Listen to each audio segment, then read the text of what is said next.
Unfortunately, we only have 30 minutes for this session, which I think could take up the entire day, talking about the topic of precision and how we leverage our knowledge around data to drive better therapies to patients. And I'm certainly very blessed to have three great panelists on this panel here today. Let me go ahead and give an introduction to them. First, we have Dr. Robert Grossman, who's the Chief Research Informatics Officer of Biologic Science Division, University of Chicago. We have Dr. Amy Abernethy, Chief Medical Officer and Senior Vice President of Oncology at Flatiron Health. And last but not least, Kathy Gusti, founder of Multiple Myeloma Research Foundation. Let's go ahead and start off, Dr. Abernethy, and you can talk about your experience in Flatiron. Some of the things that we've done at Flatiron are focus on how do you organize really some of the fundamentals of the data sets, and how do you make sure you maintain patient identifiers in a safe way so that then you can actually link them to create a bigger data pool. Talk about the learnings from COMPASS. Was it worth it? What did you learn? Tell us about those experiences. The COMPASS study is now the largest genomic data set for any cancer in the world.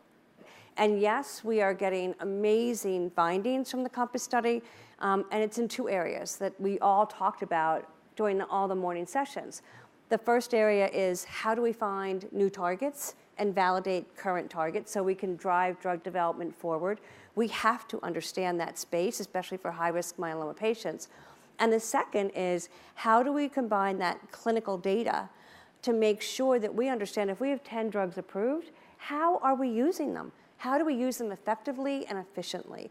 And so this is a banner day for us at the MMRF because we're also making the announcement this morning that we're now taking our entire COMPASS data set and it is moving over to Bob Grossman and Lou Stout at the Genomic Data Commons and combining it with that data set.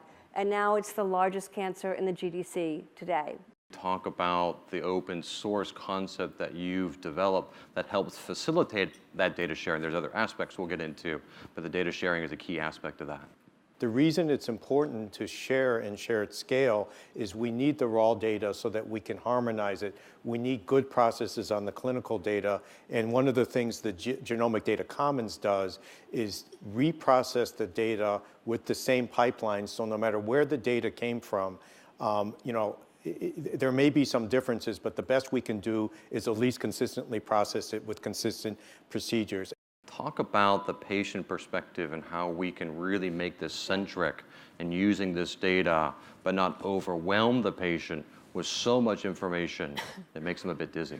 And this is where we learn so much from other industries, right? Because we're all trying to understand how do you get patients to engage, and then how do you keep them with you for the long haul. You need that for clinical data, we need it for genomic data. Otherwise, we're not going to find out when they relapsed and get that data in. So another program that we're doing up at Harvard Business School under Robert Kraft's endowment is we went out to all the companies that are really good in the direct-to-consumer space that understand how to use data to drive branding, engagement, adoption, retention, and monetization. And so by keeping these groups small, it's really effective because we share best practices and we're all trying to deal with the same thing. And it makes you think differently. It disrupts the system so that we're not keeping our blinders on in healthcare and only doing it the way we've all been taught. We're just generating new thoughts and trying to bring them back to everybody. So I'll leave with one last question for the panel.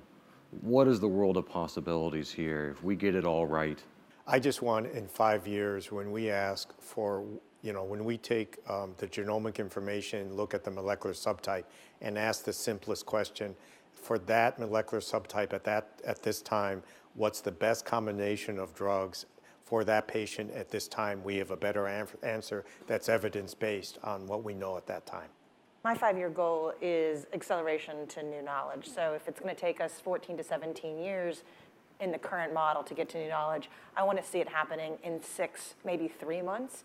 And for me, I would say in 5 years, my dream would be that every cancer patient's connected and we're connecting to each other, not just in our own little myeloma or pancreatic or other silo. that we have used data to understand what that journey should look like, and that they understand that journey means they should go to the right center and see the right doctor. They should be started on the right treatment that we can define based off of data. If they get into remission, they know what to do with that remission. If they need to stay on maintenance therapy, they know what to do with it.